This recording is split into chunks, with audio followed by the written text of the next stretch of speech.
All right, let's get into this daily recap, guys, here for the Thursday, and take a look at price action. And if you're looking at the recap from Wednesday, I had drawn that line here on the charts, and I was talking about it to watch. I'm just going to go and put that line back on because you can see here in the we're kind of saying if it broke down through this, then we're going to go ahead and keep going down. And you can see that here in the morning it opened up, came up and tested it, and then from there we ran on down.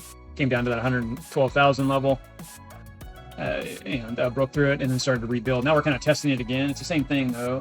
We're kind of late into the evening hours now, early morning or early evening hours trading, but you can see we're back up testing it again for the day. But if you're looking at this, and taking a look at this here on the 15-minute, you can see it came on up to the 200 here. That's where it tested, and that key line in the sand is what I was looking for that I was talking about on Wednesday recap. So right here was that continuation on down. So if we were looking at taking that trade, it was right through here, and put our stop on. And then right here is where we would have taken it out. We probably could have wanted to run it out to some lower levels here, but you can see that when it came back up through that 21, that was always a good time to exit. So that was the opportunity. Really, price action hasn't moved a lot. You can see it's kind of fighting right around that 113,005 level. That's kind of where it's sitting. So kind of watch price action though, because the 200 and the 21 lower time frames are starting to get more tight again, and we should see some expansion during that.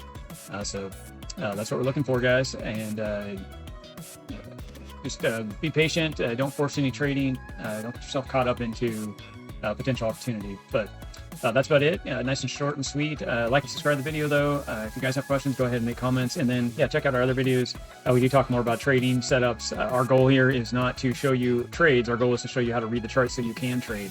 That's what a professional trader, someone that's going to make this into a living, is going to do. They're going to be able to do what I was just showing you here in this recap and many others, and on our live as well. So that's about it, guys. I'm going to go ahead and wrap this up for us, and we'll see you in the recap for Friday, and talk to you then, and just kind of see if the weekend possibly has any setups where we can take advantage of it, or we're really waiting for next week to be able to find some price action to take advantage of. So that's about it, guys. Happy trading. We'll talk soon.